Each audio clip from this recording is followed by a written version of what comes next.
बच्चों, welcome to our channel achieve A plus tutorial. मैं हूं प्रशांत और आज हम लोग पढ़ेंगे क्लास 10th का चैप्टर ट्रायंगल्स। तो बच्चों, ट्रायंगल्स चैप्टर पढ़ने से पहले हम लोग जो पिछले क्लास में पढ़े थे, यानी कि क्लास 9th में हम लोग कॉन्ग्रुएंसी ऑफ ट्रायंगल पढ़े थे। तो ट्रायंगल यहाँ पे है, यहाँ पे क्या पढ़ेंगे? तो यहाँ पे हम लोग पढ़ेंगे सिमिलरिटी ऑफ ट्रायंगल, कि कोई दो ट्रायंगल सिमिलर कब होंगे, और वो सिमिलर होंगे तो उसके साइड्स, उसके एंगल के साथ क्या क्या कंडीशन होगा। तो इस क्लास में, क्लास 10th में हम लोग को ट्रायंगल चैप्टर में सिमिलरिटी ऑफ ट्रायंगल पढ़ना है। तो हम लोग उसके कुछ थ्योरम्स और उसके कुछ कंसेप्ट हम लोग समझते हैं। तो सबसे पहले सिमिलर ट्रायंगल। तो बच्चों, हम लोग कॉन्ग्रुएंसी ऑफ ट्रायंगल पढ़े थे। तो कॉन्ग्रुएंसी ऑफ ट्रायंगल क्या था कि कोई दो ट्रायंगल यदि कॉन्ग्रुएंट है तो उस कॉन्ग्रुएंट ट्रायंगल्स के कोरस्पोंडिंग साइड्स और कोरस्पोंडिंग एंगल्स इक्वल होंगे। लेकिन सिमिलर ट्रायंगल में क्या है? तो सिमिलर ट्रायंगल में एंगल्स इक्वल होते हैं लेकिन साइड इक्वल नहीं होता, लेकिन उसका रेशियो सेम होता है। लेकिन ट्रायंगल का सिमिलरिटी पढ़ने से पहले हम लोग सिमिलर फिगर समझते हैं क्या होता है। तो सबसे पहले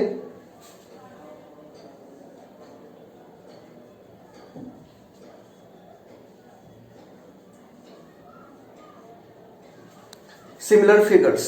तो सबसे पहले तो हम लोग जितने भी ज्योमेट्रिकल फिगर्स हैं, तो कॉन्ग्रुएंट फिगर हम लोग समझ चुके हैं कि कॉन्ग्रुएंट फिगर क्या होता है। तो बिल्कुल एक जैसा, यानी कि जिसका शेप एंड साइज इक्वल हो, यानी कि शेप भी एक हो और साइज भी एक हो। यानी कि शेप, यदि जैसे मान लो कोई ये दो सर्कल हैं, दोनों का शेप सर्कल जैसा ही, मतलब कि गोल है, रेडियस है कुछ ना कुछ, और साइज सेम होने का मतलब दोनों का रेडियस सेम, तो हम लोग बोलते हैं कि दोनों फिगर कॉन्ग्रुएंट है, जो कि हम लोग पिछले क्लास में पढ़े। उसी तरीके से सिमिलर कब होगा? तो सिमिलर का मतलब जिसका शेप एक जैसा हो, साइज मैटर नहीं करता, साइज प्रोपोर्शनल होगा लेकिन शेप एक जैसा हो। जैसे हम लोग यदि बोले कि कोई दो लाइन, कि कोई दो लाइन सेगमेंट, वो हमेशा सिमिलर होगा। क्यों सिमिलर होगा? क्योंकि इसका शेप एक जैसा है, कि वो एक स्ट्रेट लाइन है। तो ये सिमिलर फिगर्स कहलाएंगे। दो सर्कल,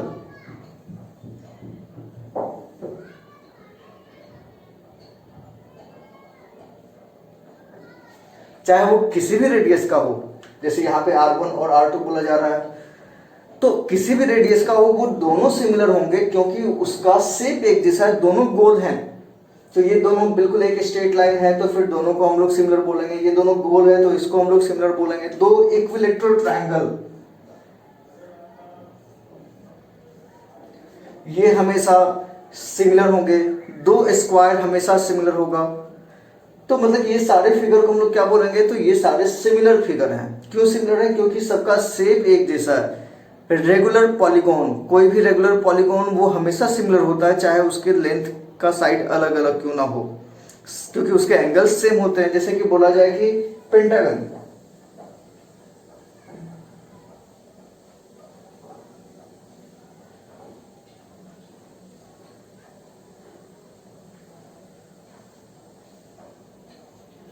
कि दो रेगुलर पेंटागन है, हो सकता है दोनों का साइड अलग अलग हो लेकिन इसके एंगल सेम है, और दोनों का साइज बिल्कुल, मतलब दोनों का शेप एक जैसा है, तो इसीलिए हम लोग इसको क्या बोलेंगे?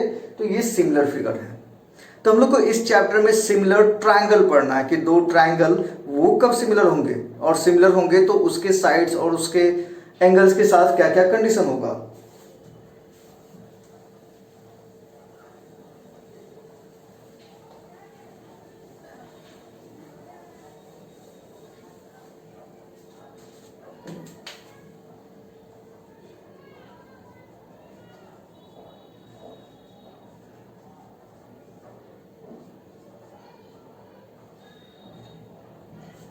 तो दो ट्रायंगल का सिमिलर होना, जैसे कि ये बोल दिया जाए कि दो ट्रायंगल हैं,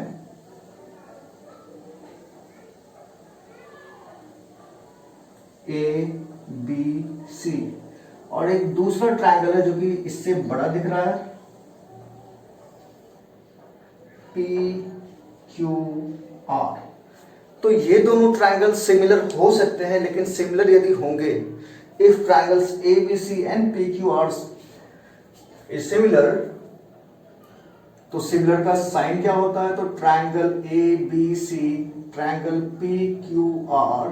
सिमिलर में हम लोग जैसे कॉन्ग्रुएंसी का लिखते हैं, तो कॉन्ग्रुएंसी में हम लोग दो इक्वल के साइन के ऊपर ये वाला सिंबल बोलते हैं, और इसमें केवल ये सिंबल देंगे। तो ये सिमिलर का सिंबल है। तो triangle ABC is similar to triangle PQR। अब दो ट्रायंगल यदि सिमिलर हैं तो इसके साइड का रेशियो सेम होगा, लेकिन उसके एंगल्स वो सेम होंगे, वो उसके रेशियो की बात नहीं करते, वो एंगल सेम होगा लेकिन साइड सेम नहीं होगा, साइड का रेशियो सेम होगा। तो एंगल तो बिल्कुल जैसे ट्रायंगल कॉन्ग्रुएंसी हम लोग पढ़े थे कि दो कॉन्ग्रुएंट फिगर का एंगल किस तरीके से इक्वल होता है, तो उसके कोरस्पॉन्डिंग एंगल यानी कि A का कोरस्पॉन्डिंग P, B का कोरस्पॉन्डिंग Q, C का कोरस्पॉन्डिंग R। तो angle A is equal to angle P, angle B is equal to angle Q and angle C is equal to angle R। तो angles तो equal होंगे, लेकिन इसके sides के बारे में क्या, तो साइड का रेशियो सेम होगा। यानी कि इसका हम लोग AB लेते हैं तो इसका PQ, इसका कोरस्पॉन्डिंग साइड ये है, तो AB is to PQ is equal to, इसका हम लोग BC लेते हैं, इसका QR, BC is equal to QR and तीसरा side AC is equal to PR, AC is equal to PR। तो यदि कोई दो ट्रायंगल सिमिलर है तो उसके साथ ये सारा चीज होगा, यानी कि उसके दोनों एंगल, उसके सारे एंगल्स आपस में इक्वल होंगे, यानी कि कोरस्पॉन्डिंग एंगल्स, और उसके साइड का रेशियो भी सेम होगा। AB is to PQ, BC is to QR is equal to AC is to PR।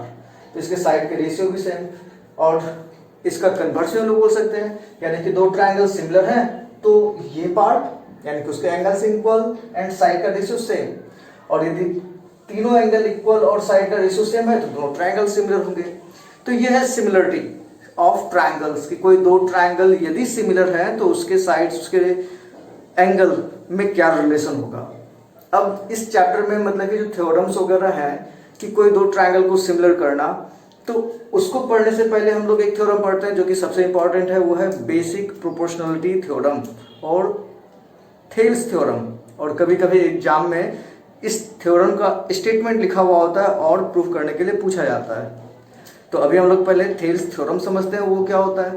तो थेल्स थ्योरम क्या है, तो कोई एक ट्रायंगल, किसी एक ट्रायंगल में तीन साइड्स होते हैं, तो किसी एक साइड के पैरेलल एक लाइन हम लोग ड्रॉ कर रहे हैं जो कि बाकी दो साइड को इंटरसेक्ट कर रहा है किसी दो पॉइंट पे, जैसे कि फिगर से उसको समझते हैं हम लोग।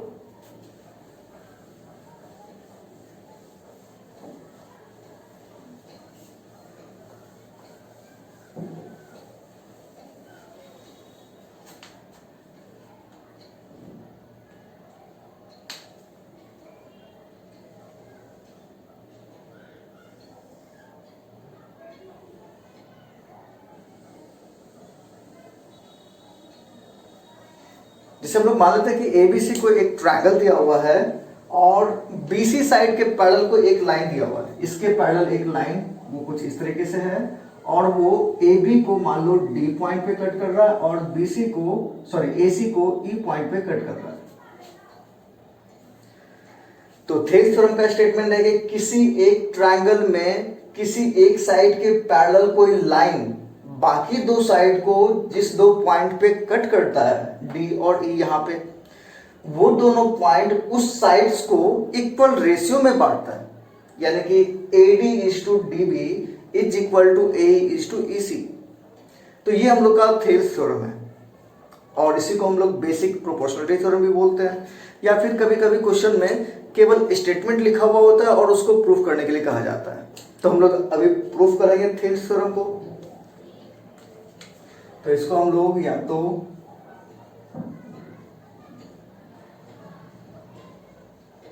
थेल्स थ्योरम बोलते हैं या फिर बेसिक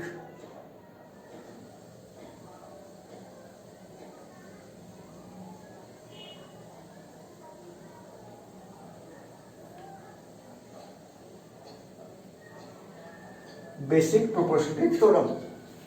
तो इसको थेल्स थ्योरम या बेसिक प्रोपोर्शनलिटी थ्योरम बोलते हैं। तो कई एग्जाम में ये पूछा जा चुका है प्रीवियस ईयर में, तो इसलिए इंपॉर्टेंट भी है। तो चलो इसको हम लोग प्रूफ करते हैं। तो प्रूफ ऑफ थेल्स थ्योरम। तो थेल्स थ्योरम इसमें अब दिया हुआ क्या है, तो बस एक triangle ABC given a triangle ABC, और हम लोग को प्रूफ क्या करना है, तो D और E, AB और AC को सेम रेशियो में ये डिवाइड करता है। यानी कि हम लोग गिवन में यदि बोल रहे हैं तो गिवन हम लोग का क्या है, तो गिवन हम लोग का दिया हुआ है in triangle ABC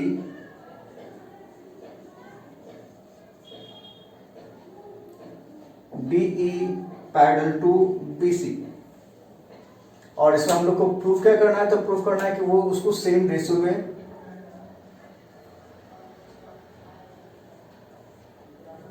to proof, तो टू प्रूफ D और E इसको सेम रेशियो में बाइसेक्ट करता है, यानी कि AD divided by DB is equal to AE divided by EC।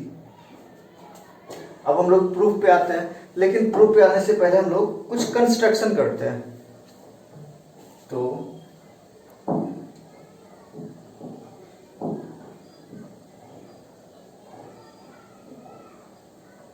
Construction, और कंस्ट्रक्शन क्या कर रहा है, तो कंस्ट्रक्शन हम लोग बी को ई से ज्वाइन करा देते हैं,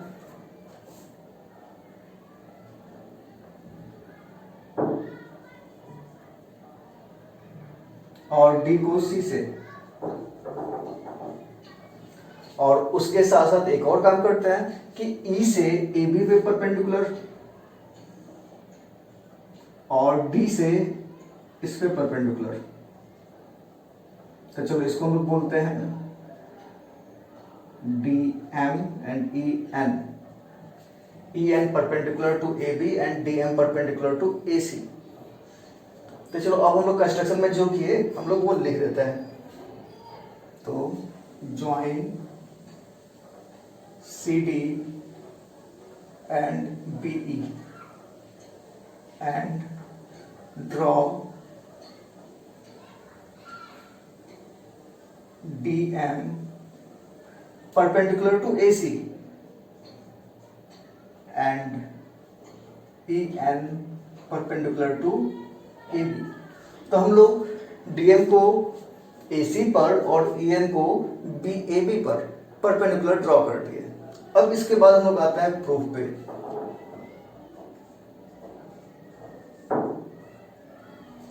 अब प्रूफ पे आने से पहले हम लोग एक चीज समझते हैं कि कोई एक ट्रायंगल, कोई एक्यूट एंगल ट्रायंगल है, तो यदि हम लोग इसके वर्टेक्स से परपेंडिकुलर खींचे या उसका एल्टीट्यूड हम लोग निकालना चाहे, उसका हाइट निकालना चाहे, तो ABC ट्रायंगल का यहां से जो परपेंडिकुलर खींचेंगे, तो जिस पॉइंट पे कट किया तो AD is perpendicular to BC and AD इस ट्रायंगल का हाइट होगा। यदि इसका एरिया फाइंड करना होगा तो half into AD into BC लिखेंगे। और यदि ये ऑब्ट्यूज एंगल ट्रायंगल होता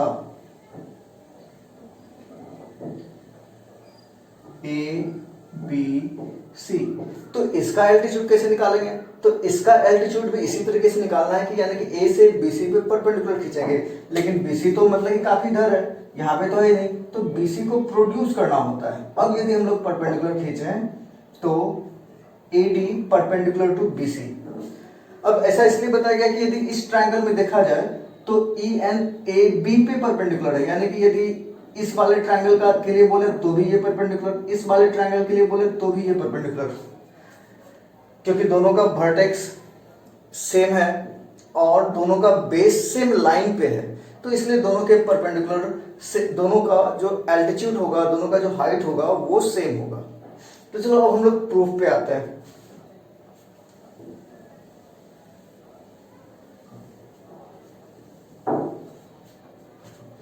तो प्रूफ पे आने से पहले हम लोग यहाँ पे इतने सारे जो लाइन खींचे हुए हैं, तो कई सारा ट्रायंगल बना हुआ है। तो एक ट्रायंगल ADE, दूसरा ट्रायंगल BDE, और इस दोनों का एरिया हम लोग निकालते हैं और एरिया का रेशियो निकालते हैं। तो लिखते हैं हम लोग इन ट्रायंगल्स ADE एंड BDE, हम लोग उस दोनों का यदि एरिया फाइंड करना हो और एरिया का रेशियो फाइंड करना हो, तो area of triangle ADE divided by area of triangle BDE is equal to, तो AD का एरिया क्या होगा, तो ADE के लिए बेस AD है और परपेंडिकुलर EN है, तो लिखेंगे हम लोग half of base into altitude, और एल्टीट्यूड यहाँ पे EN है। उसी तरीके से नीचे वाले ट्रायंगल का एरिया निकालें तो BDE, और यहाँ पे बेस बी डी होगा और परपेंडिकुलर सेम होगा ई एन, जो कि अभी हम लोग देखे। तो is equal to half into B D into E N. अब यदि यहाँ पे देखें तो हाफ कैंसिल हो जाएगा, ई एन सेम है वो कैंसिल हो जाएगा, यानी कि ये होगा A D divided by B D. इसको हम बोलते हैं ये इक्वेशन फर्स्ट। उसी तरीके से हम लोग दूसरा ट्रायंगल का हम लोग रेशियो निकालते हैं और इस बार ले रहे हैं ए डी ई और सी डी ई। तो अगला हम लोग लिखते हैं in triangles A D E and C D E. फिर से हम लोग इस दोनों ट्रायंगल का रेशियो निकालते हैं, यानी कि area of triangle A D E divided by area of triangle C D E is equal to, तो ए डी का area half into base into height. लेकिन इस बार हम लोग क्या करते हैं कि इस एल्टीट्यूड का यूज करना है, तो बेस हम लोग का ए ही है, तो हम लोग डी एम इंटू ए लिख सकते हैं, half into D M into A. तो चलो लिखते हैं half into A into D M, half into base into height divided by half into, अब सी डी का बेस क्या है, तो सी डी का बेस सी ई, तो सी ई या ई सी इंटू, और एल्टीट्यूड इसके लिए भी डी एम, तो into D M is equal to, यहाँ पे भी half cancel D M cancel, यानी कि ए E divide by E C. और ये सेकेंड इक्वेशन हम लोग का। अब हम लोग यहाँ पे A D by B D calculate किए, जो कि इस दो ट्रायंगल के एरिया का रेशियो है। ए ई बाई ई सी कैलकुलेट किए, जो कि ए डी और सी डी के एरिया का रेशियो है। तो अब एरिया का रेशियो हम लोग को फाइंड हो गया। अब हम लोग ये प्रूव करना है कि इसका एरिया सेम है, तो प्रूफ हो सकता है। तो चलो हम लोग आते हैं। तो सबसे पहले हम लोग इस दो ट्रायंगल की बात करें, यानी कि जो इसके डिनोमिनेटर में है, यानी कि एरिया, या सिंपली ऐसे लिखते हैं हम लोग, since DE parallel to BC। हम लोग पिछले क्लास में, क्लास 9th में हम लोग एक थ्योरम पढ़े थे कि सेम बेस पे और सेम पैरेलल्स के बीच में दो ट्रायंगल होंगे तो उसका एरिया सेम होता है, उसका एरिया इक्वल होता है। तो हम लोग बोले हैं कि DE BC आपस में, मतलब ये दोनों पैरेलल हैं और DE बेस पे दो ट्रायंगल बन रहे हैं, एक है DEB और DEC, तो दोनों का एरिया सेम होगा। तो एरिया ऑफ ट्रायंगल DEB, तो DEB is equal to area of triangle DEC। और क्यों होगा, तो क्योंकि ये दोनों सेम बेस पे और सेम पैरेलल्स के बीच में है। Triangles on the same base, base यहां पे डी ले रहे हैं हम लोग, same base DE and between same parallels, और वो पैरेलल्स कौन सा है, तो DE पैरेलल BC। तो वहां पे हम लोग लिख सकते हैं, तो triangles on the same base and between same parallels, इसीलिए उसका एरिया सेम होगा। तो इस दो ट्रायंगल का एरिया सेम है। तो यदि इस दो ट्रायंगल का एरिया सेम है तो इसका रेसिप्रोकल भी इक्वल होगा। तो हम लोग लिख सकते हैं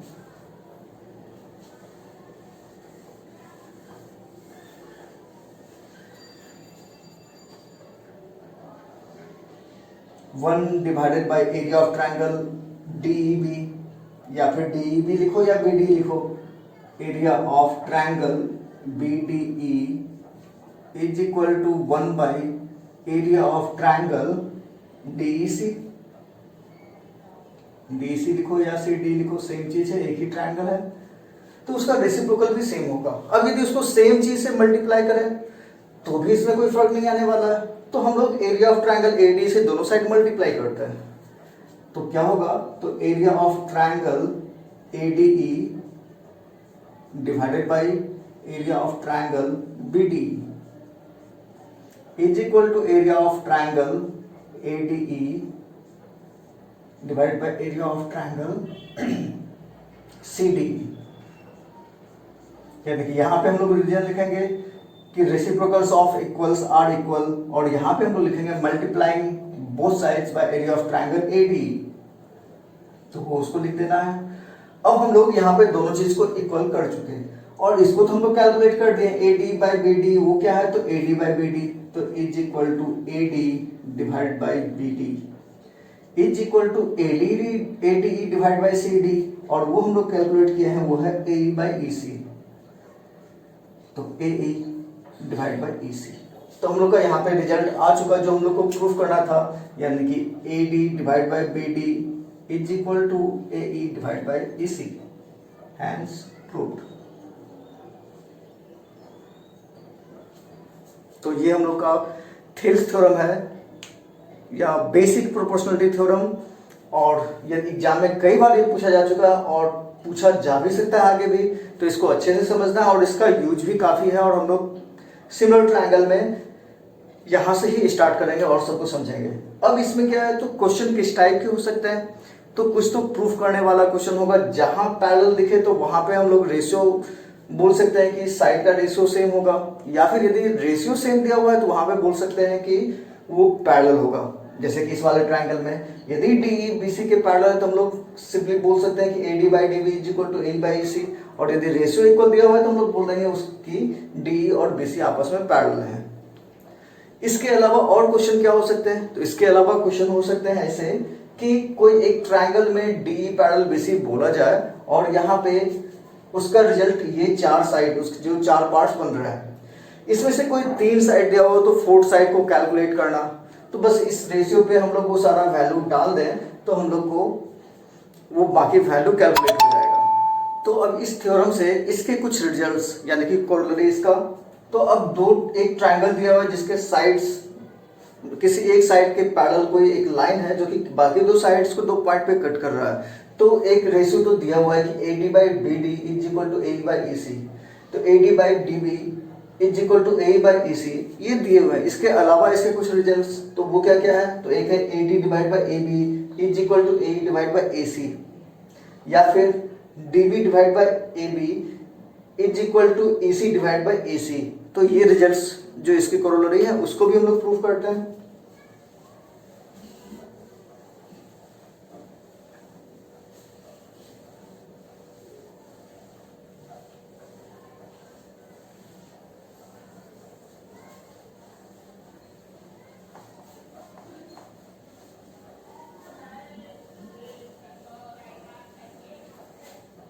तो हम लोग बोल सकते हैं यहाँ पे कि यदि कोई एक ट्रायंगल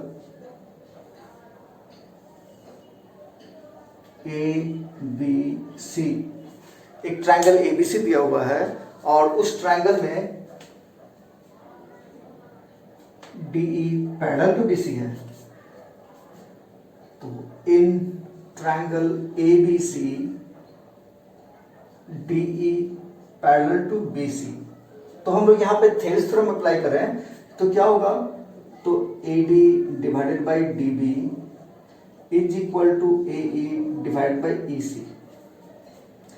अब यदि हम लोग दोनों साइड, ये दो रेशियो आपस में इक्वल है, तो यदि दोनों साइड हम लोग 1 ऐड कर दें तो भी कोई फर्क नहीं पड़ने वाला, तो A D divide by D B plus 1 is equal to A E divided by E C plus 1।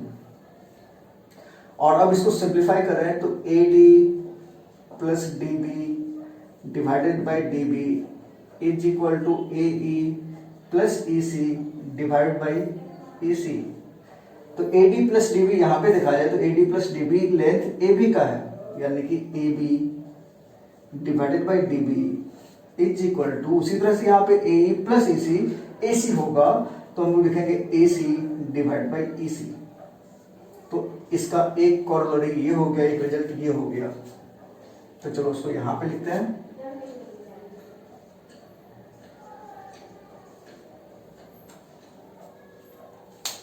तो फर्स्ट पार्ट यहां पे ये वाला पार्ट, यानी कि A B divided by D B is equal to A C divide by E C, या फिर उसका reciprocal D B divide by A B is equal to A C divide by A C. अब इसका second part यानी कि एक और corollary, और वो क्या है, तो अभी हम लोग डीबी और ए बी इस साइड का और पूरे साइड का रेशियो हम बोल रहे, तो ये वाला साइड का भी होगा, यानी कि A D divide by A B is equal to A divide by A C, उसको भी लिखते हैं A D divide by A B is equal to A E divide by A C, और उसका रेसिप्रोकल यानी कि A B divide by A D is equal to A C divide by A C. अब इसको proof करते हैं। तो अब इसको प्रूफ करने के लिए बिल्कुल इसी तरीके से प्रूफ किया जा सकता है, यानी कि दो एक ट्राइंगल में एक साइड के इक्वल दूसरा साइड दिया हुआ है तो उसके साइड का रेशियो सेम होगा, यानी कि ये वाला, तो by BPT basic proportionality theorem या बाई थेल्स थ्योरम। अब यहाँ पे हम लोग क्या करते हैं, तो इसका रेसिप्रोकल भी इक्वल होगा, यानी कि DB divide by A D is equal to A C divide by A E. अब हम लोग क्या करते हैं, तो अब फिर से वन ऐड करते हैं, तो dB बाई ए डी, इसमें भी हम लोग वन ऐड कर रहे हैं, इज इक्वल टू इसमें भी वन ऐड कर देते हैं, तो ई सी डिवाइड बाई ए ई, और फिर से हम लोग यहाँ पे इसको सम करते हैं, तो ये हो जाएगा A D plus D B divided by A D is equal to A E plus E C divide by E. तो बच्चों यहाँ पे कंफ्यूज नहीं होना है कि वन यहाँ पे पहले क्यों लिखे और उसमें बाद में क्यों लिखे, कोई फर्क नहीं पड़ता, 1 + 2 लिखे या 2 + 1 लिखे, दोनों का वैल्यू 3 ही होता है। लेकिन यहाँ पे 1 पहले लिखने से ये हो गया कि ए हम लोग पहले लिख दिए, ए प्लस ई सी प्लस ए में कंफ्यूजन हो सकता है, कुछ बच्चों को हो जाए, लेकिन सिंपली सेम चीज है, तो 1 इधर भी लिखने से कोई फर्क नहीं पड़ता। तो A D plus D B क्या है, तो फिर से A D plus D B A B, तो A B divide by A D is equal to A plus A C divide by A E. तो ये हम लोग का दूसरा रिजल्ट वो भी प्रूफ हो चुका है, जो कि ये है, और फिर उसका रेसिप्रोकल भी इक्वल होगा, यानी कि ये, यानी कि कोई एक ट्रायंगल दिया हुआ है जिसमें किसी एक साइड के पैरेलल एक लाइन बाकी दो साइड को किसी दो पॉइंट पे इंटरसेक्ट कर रहा हो, तो वो दोनों पॉइंट उस दो साइड्स को सेम रेशियो में बांटते हैं, और इसको हम लोग थेल्स थ्योरम बोलते हैं या फिर बेसिक प्रोपोर्शनलिटी थ्योरम। और उस थ्योरम को अभी हम लोग प्रूव भी किया, और उसके जो कुछ रिजल्ट्स हैं, उसके जो कोरोलरी हैं, वो भी हम लोग प्रूव कर चुके हैं। अब इसका कन्वर्स, तो कन्वर्स क्या, तो यदि रेशियो सेम है तो वो साइड पैरेलल होगा, यानी कि यहाँ पे क्या है कि यदि पैरेलल दिया हुआ है तो इस दोनों का साइड सेम है, ये हम लोग प्रूव कर चुके। अब क्या, यदि किसी ट्रायंगल में ये कहा जाए कि डी और ई, ए बी और ए सी पे ऐसे पॉइंट्स हैं जो कि उसको सेम रेशियो में बांटते हैं, यानी कि A D by D B is equal to A by A C, और उसको प्रूफ करना हो कि डी बी सी के पैरेलल है, तो हम लोग क्या करेंगे, तो थोड़ा बहुत हम लोग इसका भी यूज करके उसको प्रूफ करते हैं, यानी कि इससे पहले जो बेसिक बीपीटी हम लोग पढ़े बेसिक प्रोपोर्शनलिटी थ्योरम, उसी का यूज करके, तो चलो उसको भी प्रूफ करते हैं।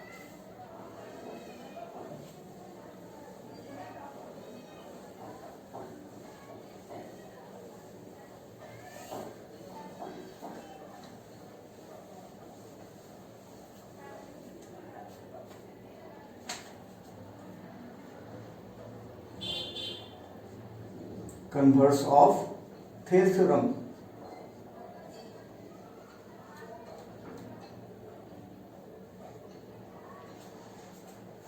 तो कन्वर्स ऑफ थेल्स थ्योरम के लिए सबसे पहले हम लोग एक ट्रायंगल ड्रॉ कर लेते हैं।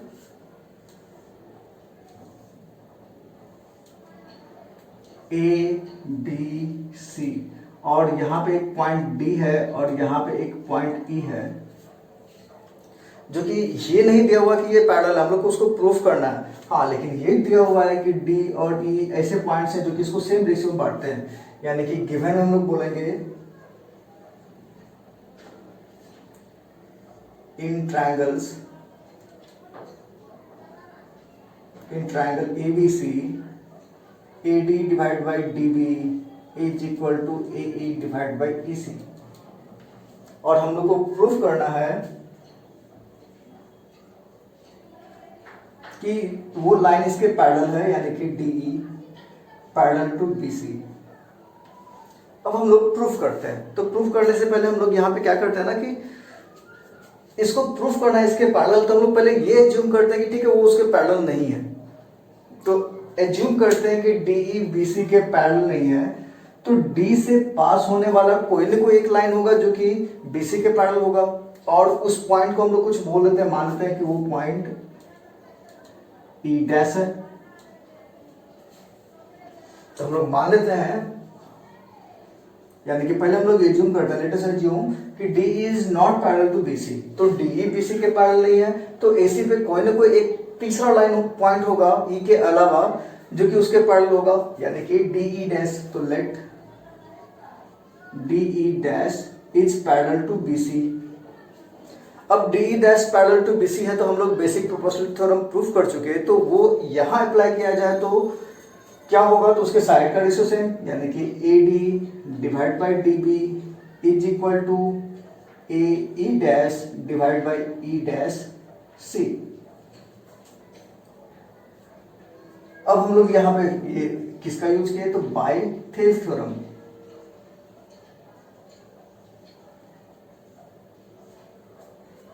अब AB by DB is equal to AE dash by E dash C।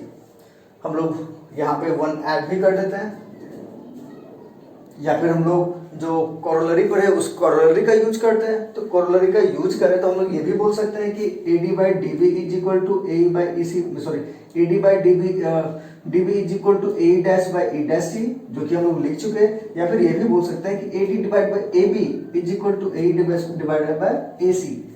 तो चलो इसको लिखते हैं, और AD divided by AB is equal to AE dash divide by E dash, sorry AC। और हम लोग का जो गिवन पार्ट है वो क्या है, तो AD by DB is equal to AE by AC। तो AD by DB is equal to AE divide by AC। अब इसको हम लोग रेसिप्रोकल ले लें, तो DB divide by AD is equal to AC divide by AE। और फिर से हम लोग यहाँ पे 1 ऐड करें, तो +1 इधर भी और +1 इधर भी, तो ये वाला पार्ट हो जाएगा AD plus DB divided by AD is equal to AE plus AC।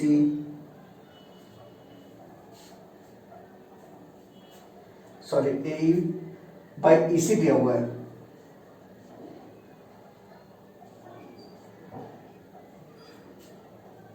AD divide by DB is equal to AE divide by EC। तो अब हम लोग लिख सकते हैं AC plus EC divide by EC AC।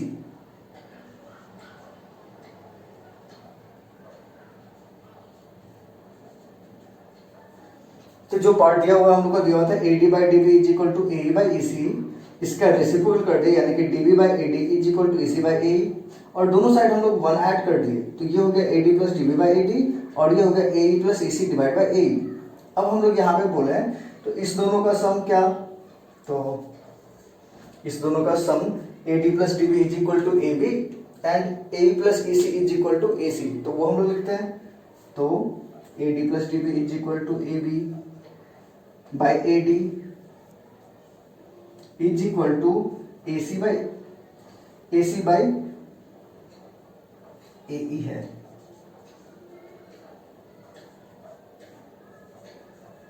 या फिर इसका रेसिप्रोकल, यानी कि AD divide by AB is equal to AE divide by AC। अब यदि इस दोनों को कंपेयर करें तो AD बाई AB इसके इक्वल और AD बाई AB इसके इक्वल। तो चलो हम लोग इस दोनों को कंपेयर करते हैं, तो कंपेयरिंग फर्स्ट एंड सेकेंड, तो ये पार्ट इसके इक्वल आएगा, यानी कि AE dash divided by AC is equal to AE divide by AC। दोनों का डिनोमिनेटर सेम है, लेकिन न्यूमरेटर यहाँ पे अलग अलग दिख रहा है, तो इसका मतलब न्यूमरेटर भी सेम होगा, यानी कि AE dash is equal to AE। अब यदि हम लोग उस ट्राइंगल में देखें तो E डैश और E एक ही लाइन पे है और वो है AC लाइन पे, तो ए ई डैश और ए ई एक ही टाइम पे इक्वल होगा जब ई और ई डैश कोइंसाइड करे, यानी कि ई और ई डैश कोई डिफरेंट पॉइंट नहीं है, वो सेम पॉइंट है, यानी कि वो कोइंसाइड होगा, वो अलग नहीं होगा। और चूंकि ई डैश को हम लोग बोल चुके हैं कि D E dash parallel to B C, तो डी ई भी पैरेलल टू बी सी, क्योंकि ई और ई डैश तो कोइंसाइड कर रहा है। तो हम लोग जो सपोज किए वो सपोजिशन हम लोग का रॉन्ग है।